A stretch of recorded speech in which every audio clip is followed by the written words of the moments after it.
It might sound surprising, but it is actually really easy to get ahead of 99% of people. And this is talking about muscle growth. And even within the gym, it's very easy to get above like 99% of people. Look, the thing people don't understand is they're not typically doing the right stuff. So what I'm going to give you here is almost a checklist, really, really easy stuff. Let's say 5 things. I don't know if it'll be 5. I'm going to give you 5 things that you can start doing, you can implement instantly, and it will pretty much put you ahead of almost everyone very, very quickly. The goal here is to stop people from wasting time, wasting resources, wasting energy, and kind of just spending a ton of time spinning their wheels, not really getting anywhere. So we can get to the place we want to in as quick of time as possible. Now, if you've been around this space for a little bit of time, you will have noticed that newbie gains come really quick, and then for most people, progress doesn't really happen. They try everything, but they're always hopping around and things aren't really sticking. Maybe they do actually end up doing something that does work, but they just don't give it enough time, or they don't tick enough of the boxes for it to properly enact change within them. And so my hope here is to give you these 5 things that you actually do and you actually stick to, and you genuinely give it enough time for it to work. You don't just go somewhere else. And who knows, maybe after that you stick around for a bit longer and you check out some of my other stuff because you've noticed it's made a difference, and we start adding in extra things which help a little bit more. But that's not the point of today. The point of today is to give you the stuff that matters. So the first thing I think we're going to have is not even a checklist, it's just a sub-zero thing, right?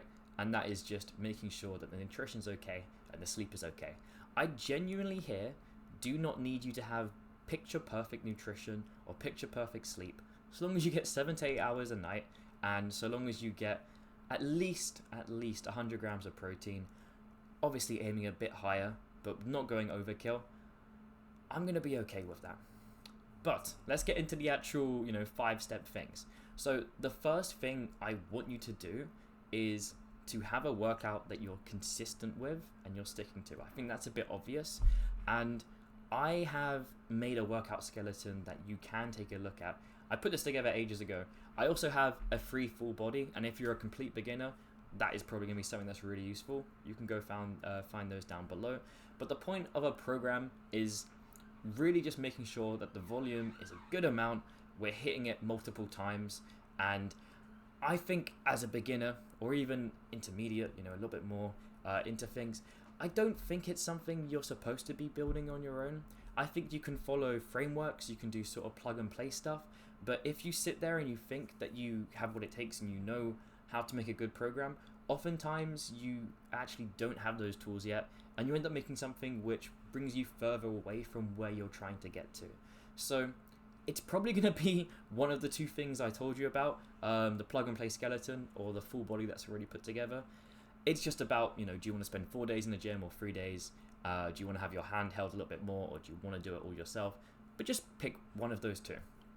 The second thing I really need you guys to be doing to actually get ahead of this is getting a ton of carbs. Now, when I say a ton of carbs, I'm not telling you to bulk, I'm not telling you to cut, I'm not telling you to stay at maintenance. I will later on in an additional step talk about what you're doing there. But when I talk about a ton of carbs, I am saying you get the fat you need, you get the protein you need, and then you get a ton of carbs. Regardless of what your calorie goal is, you don't go above, but you try and have as many of the extra calories, the remaining ones, in carbs as possible. That's what's going to give you the energy in your workouts. That's what's going to make you actual dialed in, locked in your sets, pushing as hard as possible, feeling like you have the energy to do it, and it is literally the fuel for your muscles. Like the number 1 fuel, the preferred source, the thing that's going to let them work with you instead of just working okay. So get those carbs. And it's not just about getting carbs, okay? People don't really... They make a mistake, and I guess we can call this point number 3. This can be point number 3. When you have these carbs, you need to partition them in your day properly. So imagine I had a ton of carbs before bed, and that was where I put all my carbs in the day and my workouts in the morning. By the time I've woken up, the carbs aren't really there anymore. They're not really that usable for my workout, in a way where if 2 hours before my workout I'd had a ton of carbs, they would be. Or if it was an hour before and I had a ton of like fast acting carbs, you know, I had some rice, maybe even 10 minutes before I had some sweets. Do you see how like the availability of those carbs throughout those 4 different scenarios are going to be completely different? Some of them are going to really help my workout. Others are just going to be, yeah, I ate today. So you need to be putting them in the right places. You're going to be having carbs before and carbs after. One is to fuel you, one is to replenish. And the awesome thing about this is the replenishment period is done where your muscles are asking for food. They're asking to be filled with carbs, essentially, because you've just put them through this workout. So when you do it there, we're also getting a ton of extra stuff in, and we're making sure that we're getting it to a good level before we top it up the next day with our pre-workout meal. Okay, so number 4 is going to be strangely important, okay? And that is going to be something where it's not actually helping us build muscle. Well, not to a great deal, but it is helping us get ahead. Because the thing about muscle, which people don't always think about, is it's not about the amount of muscle you have inherently. Like, that's not the only thing. It's about your body composition. It's about not being above 20% body fat, maybe even above 15% body fat. And so when you are trying to get ahead, a part of the journey does have to be cutting down the 10%. You know, managing your calories well, where you're getting enough protein, you're getting enough fats, you're getting as many carbs as possible, but you're in that deficit. And you're working down to 10%, to 12%, to 13, to 14, to 15, or whatever. But you're getting down to that lean place, and then you're entering a building phase where you're putting on muscle. But you're not going above 15%. You're just staying below that so that you can actually look good, feel good. You can probably push a little bit harder in the gym because you can see how much better you look. And in the long run, you're being put ahead because you don't look that extra bit of fat. You know, that extra bit of bloat, that extra bit of just sag on you. It's not a good look. And I do think when it comes to this space, getting ahead does require you to be in that lean place. Now, sure, there might be a time in 4 years where you've got a ton of muscle and you just want to look insane, where you can go up. You can go up body fat percent-wise, and you will look insane. And it will mainly be a general population perception. They will think you look insane and huge, but when it comes to the gym crowd, they won't see you as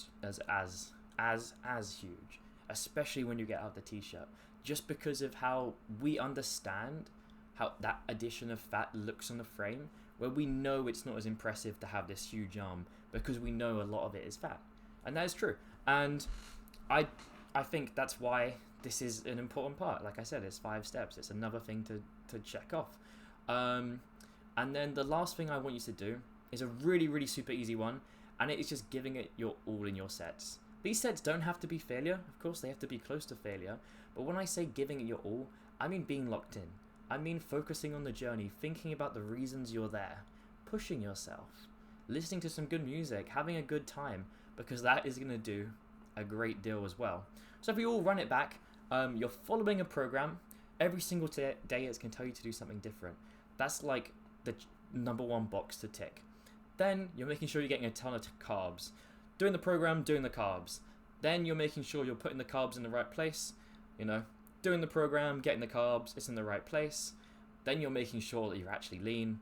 Another tick box. Then you're making sure that you're giving it your all, you're motivated, you're highly driven. Another tick box.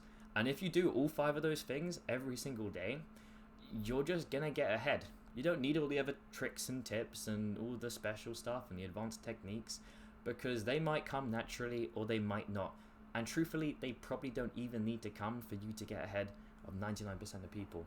But yeah, thank you for watching. If you've enjoyed this, go check out my newsletter. Go subscribe to the channel. I've enjoyed talking at you. I hope you've enjoyed me talking to you.